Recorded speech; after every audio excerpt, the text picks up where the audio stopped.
I'm particularly excited for this conversation because Andre is the one who got me started on Twitter Spaces before it was even publicly live.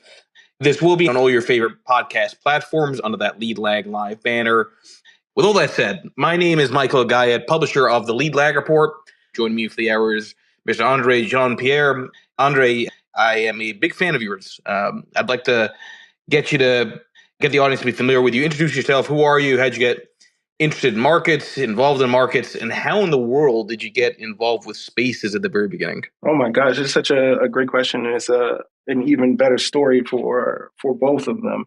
I'll start with getting involved with spaces, which I just kind of tripped into living out here in New York City. I had a couple of buddies that worked at Twitter. So if we rewind to the middle of the pandemic, everybody's at home, bored out of their mind, nothing to do, no social activities. To speak of, everyone's going crazy with their kids, everyone's going nuts with their spouse at home, and everyone was looking for an outlet. Fast forward, I get an invite to the app, what's the social audio app, Clubhouse, right? Yeah, which was invite only. It was something to do, and it was amazing. It was a little spark, I think, that they captured during the pandemic. That was live audio, being able to connect with people while at home, not being exposed, but have interesting conversations like you're having now on Twitter Spaces. Fast forward about 4 months of Clubhouse conversations being viral on Twitter. Twitter releases their product, Twitter Spaces, and I get an invite from a buddy of mine who was at Twitter at the time, no longer. I feel like the entire staff at Twitter has turned over since I've been over there and visited Twitter HQ, but they launched Twitter Spaces. I'm one of the first 100 hosts, 300 hosts that have access to the feature. So speaking directly with the dev team over there, they got a lot of feedback from us. And I was actually one of the only people that was a host that had experience doing seminars in real life, teaching in real life, leading conversations in real life. And it kind of transpired to me being one of the original hosts on Spaces and took off from there. It was a small community at first. If you joined a Twitter space, you'd be lucky to see maybe 20, 30 people. And it was a close-knit community until they launched it, out to the public, I believe, a couple of months later. But Michael, I think I reached out to you probably about 3 or 4 months in when I started to want to expand the conversations that were being held on Twitter Spaces. I reached out to you. You being the forward-thinking, forward-seeing person that you were, you jumped right on it. You were able to, I guess, craft it into your own experience. I loved it, and I see you've taken. I love the fact that you've taken it, molded it your own, and you were actually one of the people when I went to Twitter HQ that they spoke about, like really moving the product forward and was a blueprint for how they would develop the app in the future. So I love that for you. But that was a real interesting time in Spaces. Originally, of course, you give people a microphone and you're going to hear a lot of people that probably shouldn't have a microphone. I'd definitely say that if there was a top 100 people to listen to on Twitter, I definitely include you in that group, and I'm glad that I was able to introduce you to the product. I'm curious, you said your friends are no longer there at Twitter. Is that pre-Musk or post-Musk? Some pre-Musk, most post-Musk.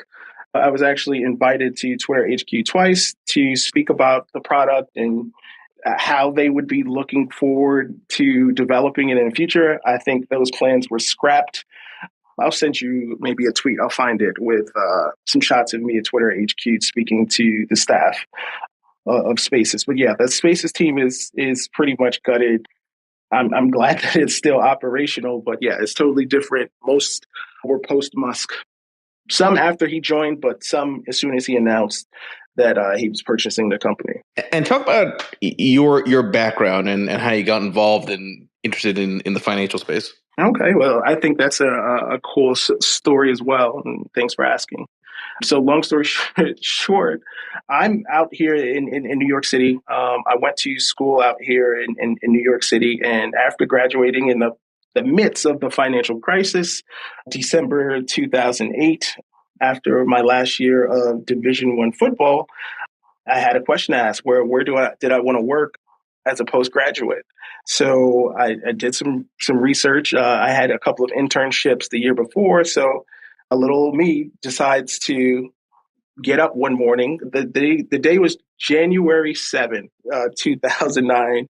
If you can think back to those times, how Wall Street, the financial markets were reacting on a daily basis. I put on, some an outfit. I put on a suit, and I go with a stack full of resumes, and I literally take the PATH train from Jersey, where I was staying at the time, into New York City, and I went to probably about 50 firms on Wall Street handing out my resume. I got a couple of interviews on the spot and literally started my career the week after that. And since then, I've been learning firsthand from super smart people in the industry. I think one of the biggest benefits that I had as a new guy in 2009, which seems like yesterday to me, but like looking up, it's 14 years ago, was to never, I was indoctrinated in the fire. So it was never a pretty business to me, even though the next, I would say 10 or 11 years were very pretty. And then, 2020 pandemic happens and a lot of confusion, but that cautious, optimistic approach to the business while always learning, and always having humility. No matter how smart you were, I figured myself a smart, guy. Graduated one of the tops of my class in high school, college, and in my master's program. But to always have that approach that as much as you don't know anything, and things can always change, and things you can't predict the future, and to have that kind of humility approach, and although times can be good, they can be bad, and always kind of having that cautious, optimistic outlook kind of started my career. I was with two major firms, and recently during the pandemic, I decided to break away and start my own firm. It's been one of the best decisions I've ever made. We're doing fantastic, and we're growing in the middle. We started in the middle of the pandemic, and as we're coming out, we're going full steam ahead, and we've been doing pretty good. So that's pretty much my story. How I started. There are a couple of smaller stories in the middle of that maybe we can touch on later. But yeah, that's pretty much my beginnings. You take a bullheaded linebacker that had a thirst for learning. He just ran into Wall Street, grabbed the bull by the horns, literally, and here we are, 14 years later, doing amazing, and trying to, pretty much take not only myself but the people I work with to the next level. At the larger firms you were at, like Morgan Stanley, on the wealth management side, what were some of the things that you enjoyed and the things that you thought were sort of the cliche bad things about old Wall Street, right? So I'll preface this by saying I myself have never worked for a major firm, right? So I worked with my father in his investment advisory firm, his hedge fund, which was a very small business. But I never myself had the experience of working in a kind of more traditional corporate environment. What did you like and not like about that? Oof, that's a good question too. I absolutely love the education portion. I think it's a wonderful place to learn the business.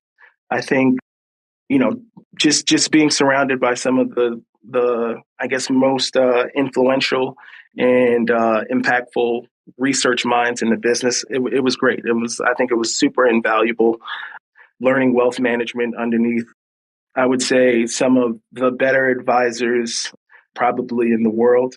Was a super super positive experience, and it does take you into a place where, although I wasn't related to any billionaires or multimillionaires, being able to have proximity to the standards and the practices that help people reach those levels, and and allowed them to stay at those levels. So, and there are, I would say, educational points that are not taught in books that you can learn at major firms like Goldman Sachs and Morgan Stanley.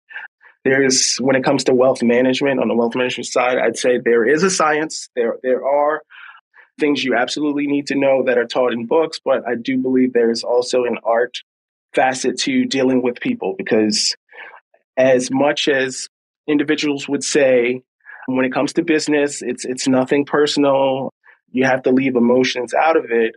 Uh, I learned very quickly over time that probably 100, not 100, right, 95% of markets are absolutely emotional decisions that create price fluctuations in everything we deal with. So learning how to deal with people's feelings and emotions surrounding the assets that they own was just as important of learning how to evaluate those assets as well. So that is something I would say, a couple of things that absolutely I would not trade for anything, what I was able to learn at some of those firms. And I'm sure your dad or people that you knew personally, could put their arms around you and teach those things to you, Michael. Personally, unfortunately, I did not have anyone in my life. I'm from the inner city. I'm a Brooklyn boy. I grew up in the inner city of New York City and North Jersey. So I didn't have access to that. So having access to that and building those relationships was definitely a plus for me. And the next half of that question, what are some of the downsides? I would say, I think one of the major downsides is kind of learning about your heroes a little bit more on a personal basis. I'd say one thing that I would tell any person that has an idol and a role model that they don't know, that they look up to, that they found inspiring. It's kind of tough sometimes to meet your idols and get to know them on a personal basis, because the idealization and the starry-eyed look, and you think the world of some people when you get to know them on a one-on-one basis. Sometimes it's not always the case. So learning that there is a disconnect between income and value sometimes, and just learning that though some people are supposed to have the people they work with best interests at heart, that there are disconnects with that in the industry, which is one of the main reasons that I decided to start my own firm, so I can have a bigger connection between what my values were and the people I was working with, without having any conflicts of interest. It's interesting as you're saying that. I think if I were to frame it maybe a little bit different, I'd say that the upside is you're learning the soft skills, right? How to deal with people, because it's more than just the portfolio management side. It's the relationship side. It's the sales side, which, you and I both know, like it or not, most advisors are really just salespeople, right? Absolutely. Right. And that's a very worthwhile skill. And anybody that criticizes people that are in quote selling, it's like, go live in a country where there isn't capitalism, right? It's like, you have to sell. I don't care if it's selling a service or selling yourself to be promoted in a company, entrepreneurial wise, right? Mm-hmm. So, but at the same time, I'd also argue that that's a negative, right? So, if the industry is not what you thought it was, similar to the idea of meeting, your heroes, and it's not quite the kind of person you thought it would be, I'd argue it's the same thing in the industry too, right? A lot of people get into, I think, the wealth management side of the industry because they're excited about the idea of trading, finding a stock, the intellectual challenge of it. But then they find out that the first thing they're told is hit the phones, right? Start getting some assets. Right. You need to build trust. And I think is an interesting thing that you mentioned when you talk about the ugly word of sales. But if you're in business, you have to show your value to people. And I think the ugly part of sales is when there's that disconnect between how much you're giving people, the value you give them, and the money that they have to part with. No one wants to part with their hard-earned money, but people are happy to part with their hard-earned money if they think that they're getting the value, if they know they're getting the value. There's a good feeling with getting value. It's the reason we go to work. It's the reason we save. So when we do spend our money, we feel good about it, and it's the right thing. I think the ugly word of sales comes about when there's that disconnect. And when I talked about starting my own firm, it was to to, I guess, get closer, get more connected, rather than, making people feel like they were parting with their resources, their money for the wrong reason. So whether you're a dentist, you have to show your value to people. Show the teeth. Whether you are a plastic surgeon, people like to see the results of what they're spending their money on. So I do agree that sales is an ugly word, but it's to me it's the most important thing in any kind of business, because you got to show the value. Sometimes the sales happens, the sales process, way before you even speak to someone, because their friend has received so much value, or their family members receive so much value that they refer you.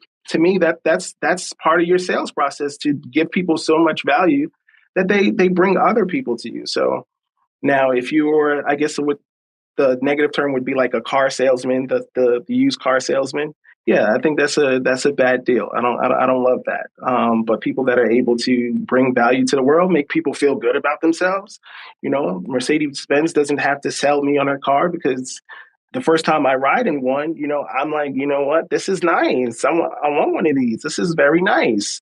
And, I go to the dealership and drop my hard-earned money on it, and I don't feel like I was sold. Yeah, and look, I mean, I always make that point. If you don't promote yourself, nobody's going to do it for you. I mean, nobody's going to be your right. Nobody's going to be your biggest advocate except for you. I think, and I get it. Like, it's not a very natural thing for people to do. I remember back in like 2011, somebody once said to me, when I was like on fire with a lot of these kind of macro market analysis, somebody says to me, "I've never seen someone who's more promotional than you, but also right." And yeah, that was also when I started going through a rough time. It's like that was the top of my own sort of conclusions on markets. Typically, how it worked. Right, but it's like, but it is true. Like, I almost initially I kind of just thought about that. It's like, I don't know if it should be, is that a compliment or an insult? But as I think about it, as I'm older now, it's like that is a compliment. If you, I do believe that if you're good at communicating and self-promoting, not in a grifter type of way, to use that kind of term you see on Twitter. Right. And that's also, there's a big distinction there, I think, between being a true salesman that has something to offer versus somebody who's more of a charlatan. Right. And I think, and it's kind of part of, we talked about this a few times.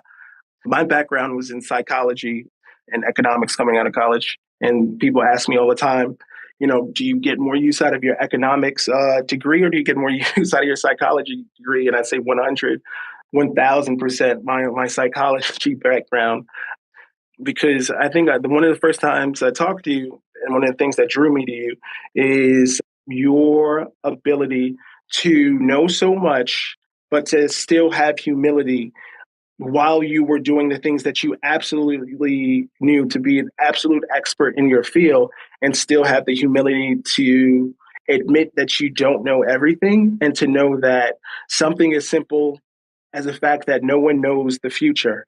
The future is unpredictable, and you to have the humility that you don't, but an everyday charlatan off of the street that claims to have expertise, to, I guess, move in a way that they do know the future, to, I guess, get into that salesman category. So the fact that I found you so knowledgeable, and so humble at the same time, like you said, to be right so often and still promote yourself in a humble way, I think it was one of the things that drew me to you initially as well. So 100%, I agree with you on that statement. I appreciate that. And by the way, it's like, if you understand that, the whole few understand this is me joking about knowing the future, right? It's like, I keep going back to it's always meant to be a joke about overconfidence, right? And the idea that you have knowledge that nobody else has. And like in my case, I've been, and I'm sure you've had plenty of stories like this yourself. I actually do believe I'm humble despite the loudness on Twitter, because I've been humbled many times in my life, right? And knowledge, it's because I forget who said it. There's a great quote. It's like the more you learn, the more you realize that how little you've learned. Right. And I really do believe that's kind of a mindset that is missing, unfortunately, nowadays. Right. It's like you can be the people conflate knowledge with being able to predict tomorrow. But the more knowledge you have, the more you actually realize you can't predict tomorrow, which is why I always say it's about conditions and probabilities as opposed to the call. 100%. And in psychology, it's a term, a study, Dunning's and Kruger, that a little bit of knowledge is a dangerous thing because it gives the false sense of expertise. So the more you understand, there's a big drop off with how much you believe that you know. So there are, I think, a universe of people that have a wealth of knowledge, but because they have a wealth of knowledge, they understand that there is so much that they couldn't dare dream of trying to understand. So that humbleness, sometimes being humble is great. I think being able to receive that message without being humbled, without the mistake, without the pain, is really the challenge when it comes to like the world of investing, the world of financial markets, to realize that there's no way that we can know the future. So one of the things that I love that you do is you admit that if everyone is not admit, well, you state that when everyone is on the same side of an issue, it becomes a very I guess predictive like measure, and it's a negative in itself if everyone is on the same side of an issue. And I think it's one of like the things that you enlightened me on that a few years ago, actually, before we even spoke, that has helped me a lot in my business. So I want to thank you personally for that. Yeah, no, and I mean, I keep going back to, I think people misunderstand what being contrarian is about. They think it's just saying what's opposite to the crowd. The crowd is right on average, right? It's like this. I think it's something that's also missed as a nuance. The crowd is right on average, but they're wrong at the extremes. And real contrarianism isn't about the crowd being wrong. It's about the payout in the event that the crowd is wrong of betting the other way. I go back to its expected value, right? Probability divided by pot. So if you have everybody being bearish, right, they could be right. There's no question. But if everyone's in quotes, everyone, right? We always throw these terms out, but who the hell knows what everyone means? But if a large number of people are bearish, right, then they're all betting on the bearish pot, let's call it, which means they're splitting it up amongst each other. So, it's a smaller payout per person, right? It is ultimately about expected value. Now, to that point, I want to relate that to the name of the space, and because this was the topic you want to kind of most focus on, the idea that as you alluded to, future's unpredictable, but we have a whole lot of data that makes us think that it is predictable. Talk through for you yourself when you think about investing.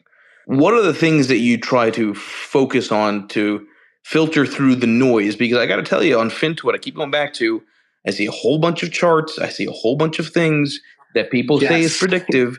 And I know for a fact, because I've backtested a lot of different things, that there's zero predictive power in 99% of the data that's often shown on FinTwit. Exactly. And, well, unfortunately, she just left. But there was a client of mine that just popped in. And this is the exact topic that we were discussing a few months ago, that she's newer to investing, to walk you through her story. And she's taking a lot of courses on how to read charts and how to evaluate companies and how to do due diligence, which I think is super important. And it's like having to learn how to do your mathematics, but still have access to a calculator.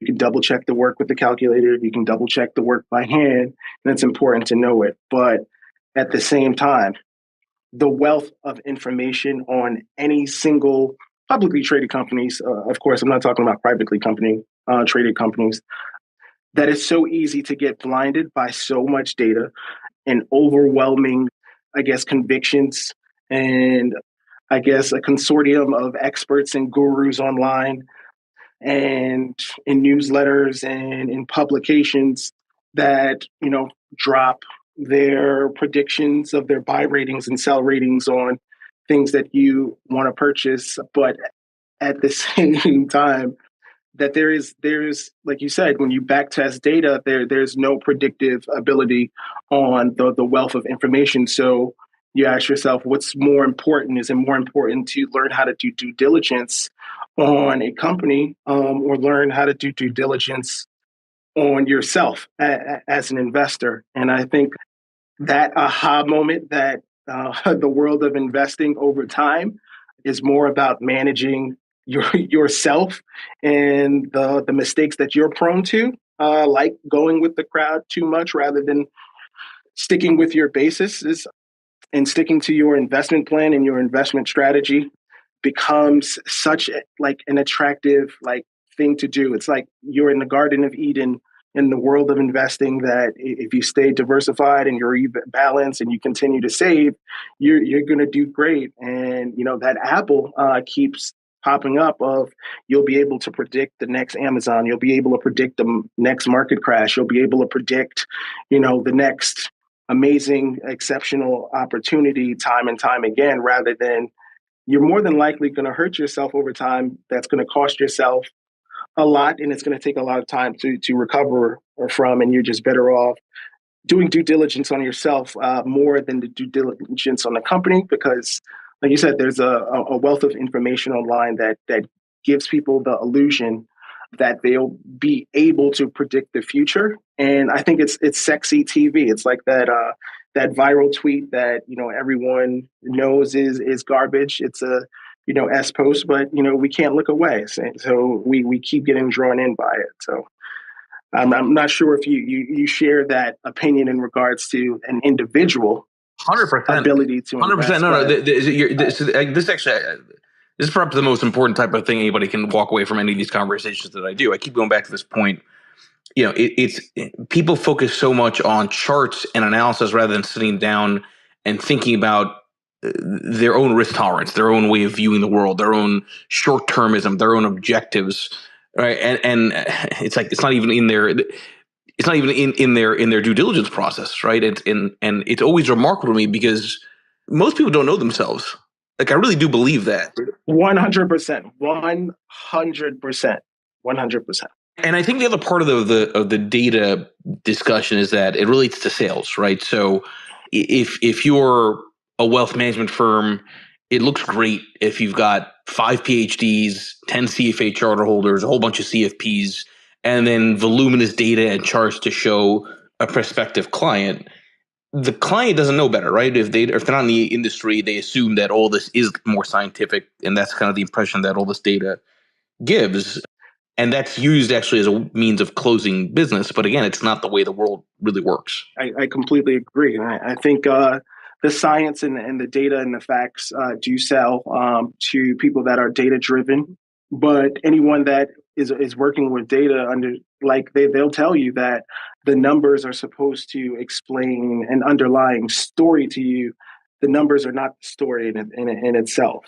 So one of the things that I'm learning more and more, because as I go through this industry, I have evolutions, is that a big part of talking about, building your own wealth and building your own assets, and especially if you're not from the world of having absorbent wealth, is going through like a sense of discovering yourself. You don't know what you would do in a situation until you're in that situation, right? I think it's easy for the uninitiated or people that have never been in a situation. In the Black community, we have a saying that, never say it would never be you, because, one day it could be you. And which is just a soft way of saying, don't judge others, because until you're in a situation, you don't really know what you would do per se, unless you have a systematic approach to how you make decisions in a situation that partially remove your emotion, right? Because you can't ever remove all of your emotions from a decision that you make, but you could systematically police your own emotions to know that you're not overreacting or underreacting to new information.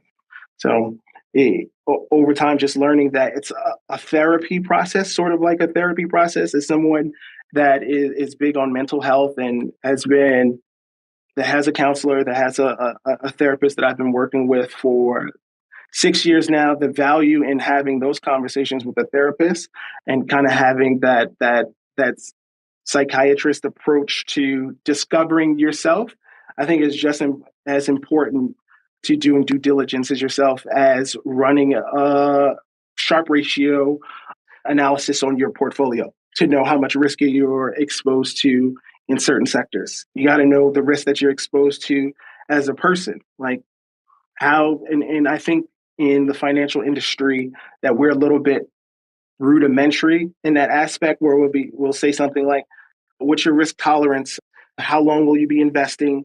How will you feel if your portfolio goes down $7? How will you feel if your portfolio is up $9, down 10,000, rather than, finding why those fears are associated, why the greed is associated, and finding out more about the person, their goals, their fears, rather than saying, your portfolio is down a certain percentage, not knowing that the fear is actually this person is afraid that their kid will not be able to go to school. So the fear of their child not being able to go to school will be difficult to overcome in a logical conversation because it's rooted in emotion. So you kind of have to understand where the emotion comes from before you can even try to have a pragmatic conversation in regards to it. And I think the wealth management industry as a whole is getting better at it from, I would say, 2009 when I started, that maybe it's the Gen Zs and the millennials, so we're probably a little bit more emotional than Gen X and boomers, and more in touch with our feelings, for better or for better, worse, however you want to take that. But like really getting down to the root of why those things happen. Unfortunately, I do think that Gen Z got indoctrinated into the greed world of the boom of 2020. I call it the panty pop, the pandemic pop. So it's tougher to get rooted in good habits when you have too much success early that wasn't attributed to yourself.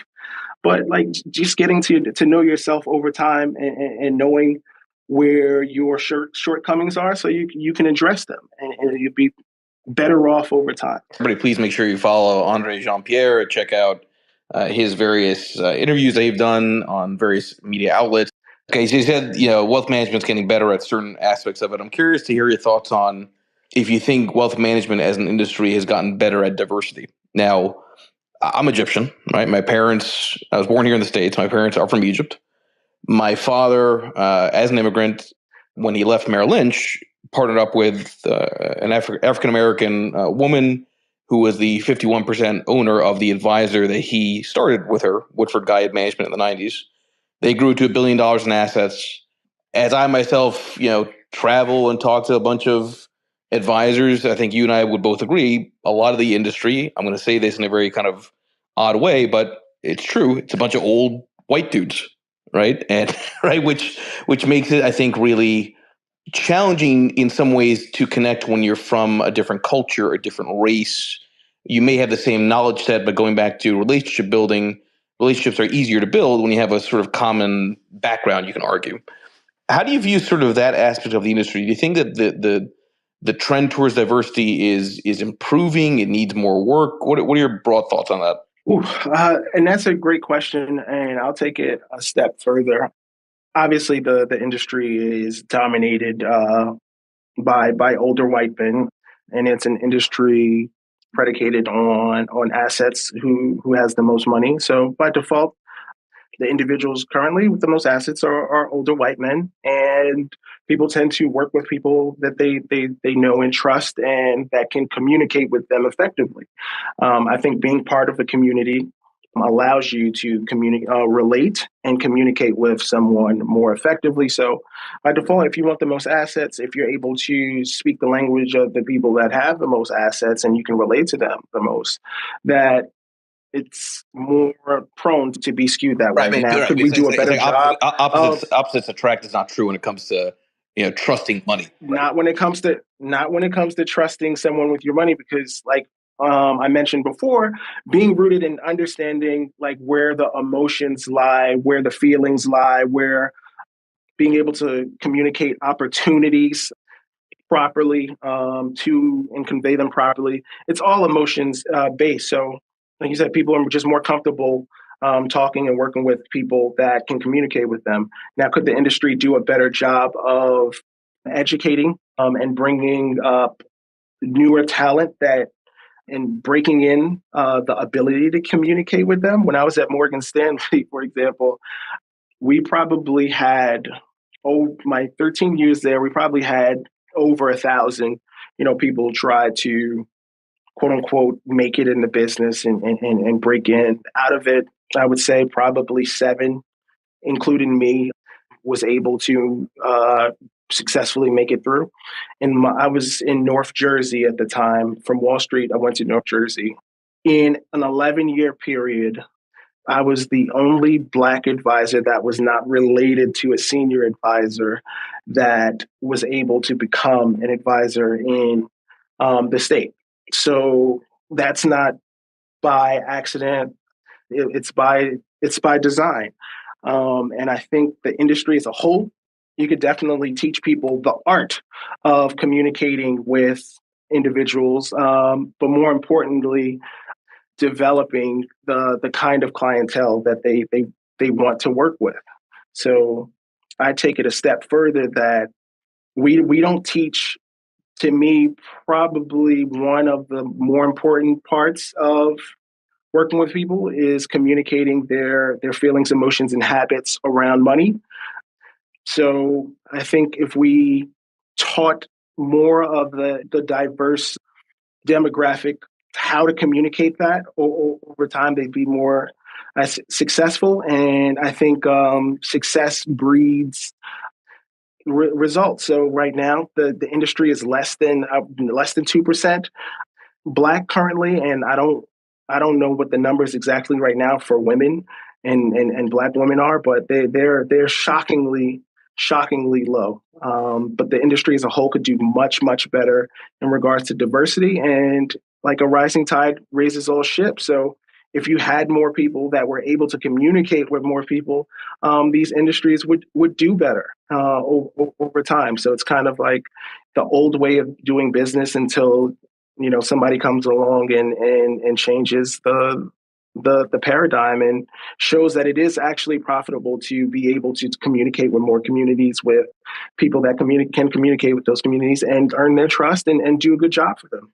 So the industry as a whole has a long way to go in regards to that. Yeah, and I wonder sort of what I was back to conditions favor the outcome, right? So is it function of sort of Yes. laying, leveling the playing field where, you know, more and more schools focus on the idea of, money management or awareness of investing pre-college, right? Because presumably there might be an education aspect in terms of where the focus to maybe even get into the industry starts from. Okay, I like that too, I spoke about this with Financial Planning Magazine.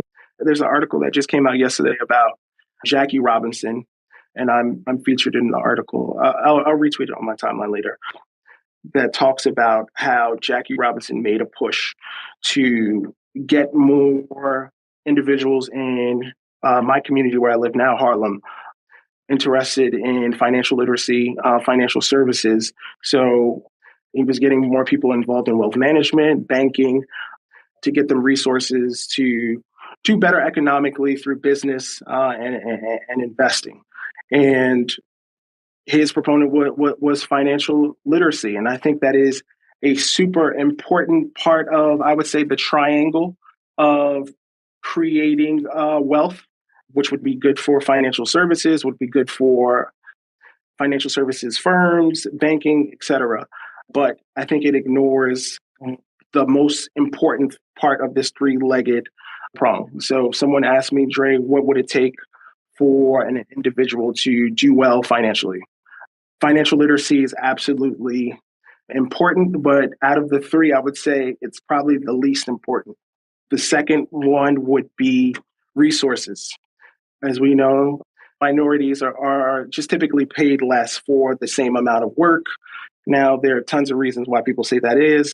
Being able to produce, the ability to negotiate salary with employers, which I think is a communications gap as well, and just the ability to get away with it by employers because they know a demographic is underpaid, whether it be minorities or women. So having those resources, being able to earn higher income is important. But they asked me, well, the third part of that leg, what's the most important? I'd say financial habits. I think being able to develop the proper financial habits over time will outpace anyone's ability to be financially literate, right? Because it's not just knowing, it's about, the practices of exercising good financial habits. We all know a doctor that knows everything about the body, that still smokes and doesn't work out. So I could ask you, is that doctor not literate on what it takes to make the individual body healthy? They're like, no, absolutely. They know everything about the body. They can tell you every nerve. They can tell you exactly what you need to do, exactly why, certain habits, certain things you put in your body are bad for you, why exercise is great for you, but they don't have the habits of working out. They don't have the habits of putting the right things in their body. So I would ask somebody, if someone was trained the proper habits of being a healthy person, and they always, since they were able to make decisions on their own, chose the right foods. They developed the proper habits of having a certain amount of physical activity and never got into the habit of smoking or drinking, that they'd be better off than a doctor that knows every single thing about the human body, but still chooses to have poor, I guess, physical habits.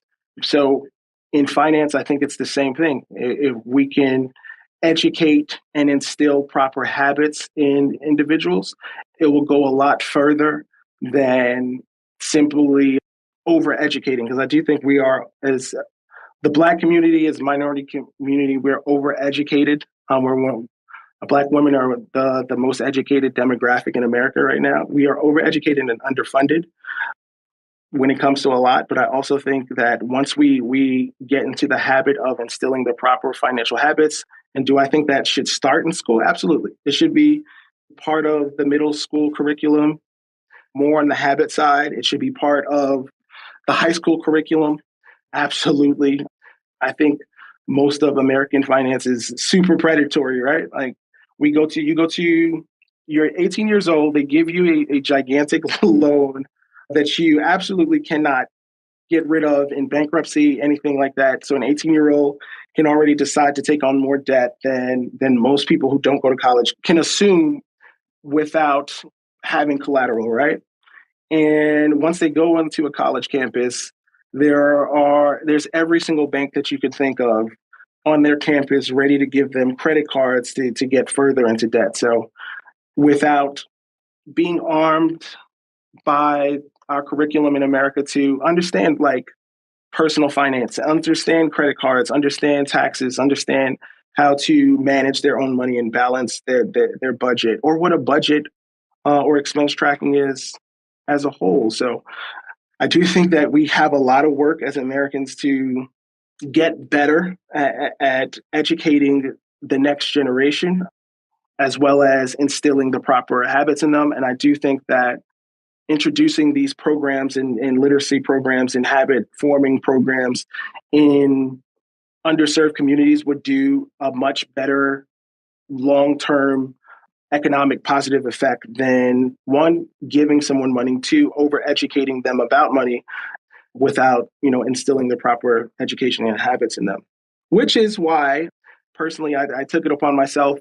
I have three cities that I'm working with to develop a curriculum pro bono to educate their high school and middle school students about personal finance. So when they do go into the workforce, they do go into college, that they're armed better than I was armed as a kid, in Brooklyn coming out. Mostly me and most of my friends, we got college refunds. I was an athlete, so we got big refunds.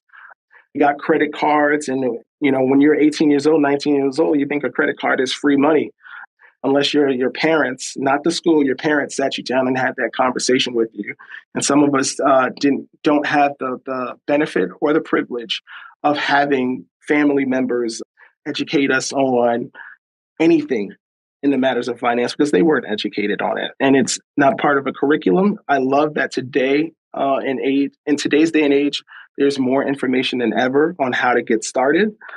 But we have a way to go to make sure that we continue to be on the positive track. Yeah, I love that focus on habits, right? Because people are so focused on getting the right analytical toolkit and not focusing on the repetition that gets you to progress. Now, there's always ways of tricking oneself into generating a habit. So even as we're chatting, right? So like I'm on calls all day long, right? Most of the time. and I don't drink enough water. You're a Well, machine. not fishing, You are a machine, by the way. I'm just a guy trying to make it like everybody else. That's, the thing is, like, as you know, right, this is an industry where you can, no matter how fast you can, no matter how hard you can try to run forward, you can still be moving backwards because you can't control the outcome. You can just control the effort, right? Which is, I think, unique in this domain of finance. But like for me, right? So speaking about habits, I'm trying to get into the habit of just drinking more water. So and I'm so busy during the day, I forget to even just get a cup of water. So I got this huge gallon jug, right? That basically I'm going to start to fill up every day in the morning, and I'm going to make it a point to drink it, throughout the day. That's like a way of me nudging to create a habit because it's right there. It's like a goal. It's an objective. I want to relate that to when you think about your own investing style and even the way that you approach financial planning for clients. You want to try to help them develop the right habits. There are probably some tricks or some techniques or some ways of nudging them to do the right thing over time. I know this is kind of an abstract question, but are there things? It's not. Yeah, no, but are there things that can nudge somebody to do better when it comes to their personal finances? Absolutely. And this leads back to one of the first things that we talked about. What was more useful? What is my economics degree or my psychology degree more useful to me? And absolutely, the psychology degree is more useful. This is one of the reasons why. You're absolutely right when it comes to habit building and to understand that as complex and complicated as we all think that we are all pretty similar on the inside to, and what we're talking about is how do we trigger a dopamine response for positive habits?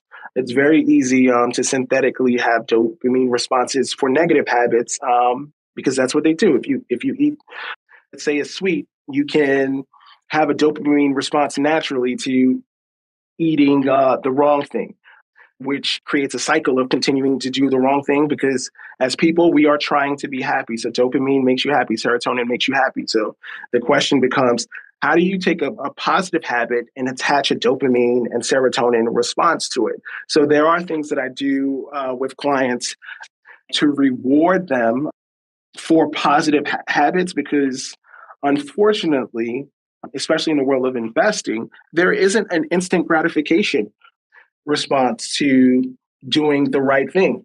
It's more of a long, drawn out process. And yes, it will feel good, and you'll see the rewards, and you'll feel it, and it'll be great over time. But how do you do that in the short term? That becomes the challenge.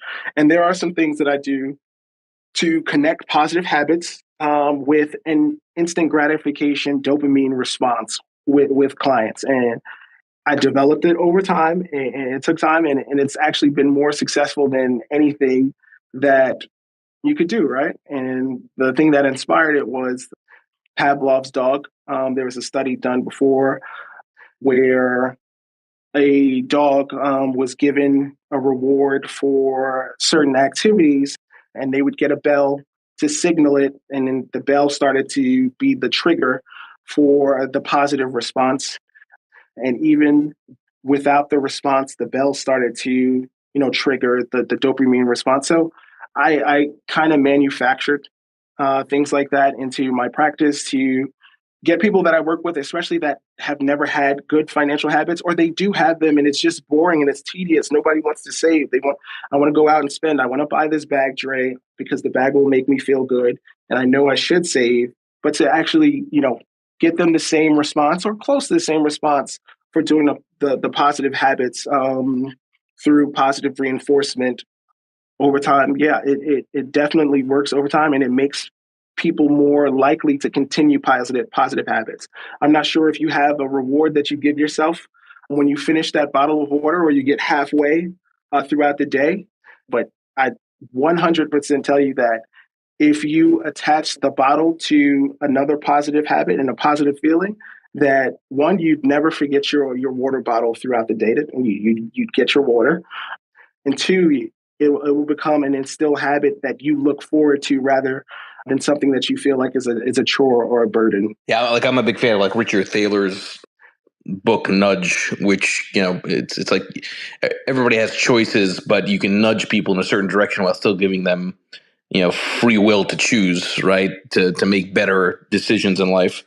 Maybe for the last few minutes, I'm just curious, Andre, because I noticed it on your site. It looks like you were involved in the NFT space, or maybe still are. I'm just curious, is that any part of sort of your way of looking at markets, or is that kind of more of a fun thing? It's more of a fun thing. In the crypto world, even though I do think blockchain technology is amazing, as we become a society that's more divisive and apart than ever, to have technology that kind of verifies in kind of like a trustless system where everything is publicly verified, I think it's great. But I like the NFT space. I like being on the forefront of technology.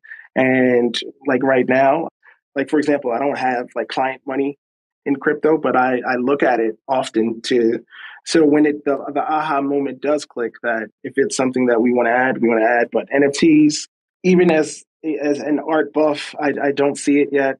I think there's opportunities in the long term, but it's not something that like I push on people or anything like that. It's more of a personal hobby. I think that's a good place to wrap this space up. Everybody, please make sure you follow Andre Jean-Pierre. You can blame him for my spaces addiction because again, please, please, I love it. I love it. Yeah, no, he was the one that got me started, as I mentioned at the top of the space, and I appreciate those that keep coming back to these every single time.